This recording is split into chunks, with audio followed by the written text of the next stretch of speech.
इस आदमी ने बस एक जेड का टुकड़ा निकाला और पलक झपकते ही सामने वाले की ताश बदल दी। तुरंत उसने आत्मविश्वास से कहा कि वह हार गया और बेफिक्री से अपनी ताश खोलकर दिखा दी। विरोधी दंग रह गया और उस आदमी ने इस चतुर चाल से जीत हासिल की। जब लोग उसे जुए का भगवान कहकर जश्न मना रहे थे, तभी उसने अचानक घोषणा की कि वह आज से जुए की दुनिया हमेशा के लिए छोड़ रहा है। पल भर में 5 साल बीत गए। वह सामान्य जीवन जीते हुए शादी की तैयारी कर रहा था। एक शाम जब वह दुकान बंद करके लौट रहा था, पीछे से कई लग्जरी कारें आईं। उनमें से एक लंबी कद की खूबसूरत औरत उतरी और सीधे उसके सामने आकर बोली, लिन चेनशेन, हमारे परिवार के बुजुर्ग ने मकाऊ में 30 अरब गंवा दिए हैं, कृपया मदद कीजिए, हम आपको 10 अरब देंगे। आदमी ने शांति से कहा कि उसने उस दुनिया को हमेशा के लिए छोड़ दिया है और अब सिर्फ सादा जीवन जीना चाहता है। यह कहकर वह अपनी छोटी गद्दी पर बैठकर चला गया। औरत ने मजबूर होकर अपने लोगों को कहा कि शादी का होटल पता करें और चुपचाप शगुन भेज दें। शादी के दिन आदमी और उसकी होने वाली पत्नी मेहमानों का स्वागत कर रहे थे। तभी खबर आई कि उसके पिता ऊपर किसी से ताश खेलते खेलते 50 लाख हार गए हैं। वह घबरा कर दौड़ा और देखा कि पिता निराश बैठे हैं। उसने पूछा कि वे ऐसा क्यों कर रहे थे। पिता ने बताया कि शादी शुरू होने में समय था और रिश्तेदारों ने खेलने को कहा। आदमी ने ताश पर नजर डालते ही समझ लिया कि यह सब जाल था। उसका जीजा गुस्से में बोला कि पैसे हारकर बहाने बना रहे हैं। आदमी ने कहा कि यह तो उसकी शादी का दहेज है। जीजा ने चिप्स उठाकर फेंकते हुए कहा कि किसी ने मजबूर नहीं किया, पिता ने खुद खेला और खुद हारे। आदमी ने पत्नी की ओर देखा, लेकिन उसने साफ कह दिया कि पिता ने जो हारा वह क्यों लौटाए और अगर वह पैसे वापस नहीं लाता तो शादी खत्म। आदमी गुस्से में पत्नी का हाथ पकड़कर बोला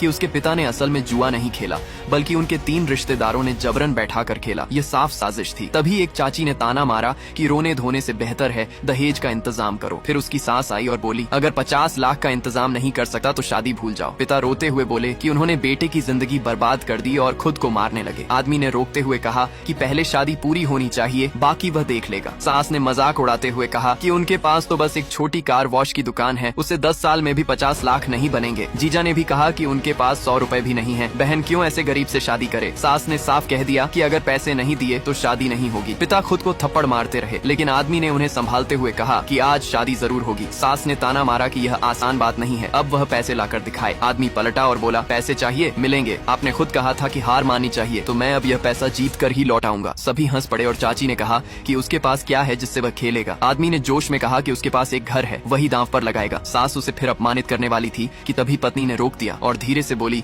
कि वह घर जल्द ही टूटने वाला है और कम से कम 1-2 करोड़ का मुआवजा मिलेगा। ये सुनकर चाचा बोला कि जब वह खुद पैसे देने आ रहा है तो क्यों न लिया जाए। उसने आदमी को तुरंत बैठने को कहा। आदमी ने पिता को आश्वस्त किया कि उसे सब पता है। फिर बोला, इतने लोग हमें अपमानित कर रहे हैं, अब मजबूरी में मुझे अपने गुरु से किया वादा तोड़ना पड़ेगा। आज मैं उन्हें दिखाऊंगा कि असली जुए का भगवान कौन है।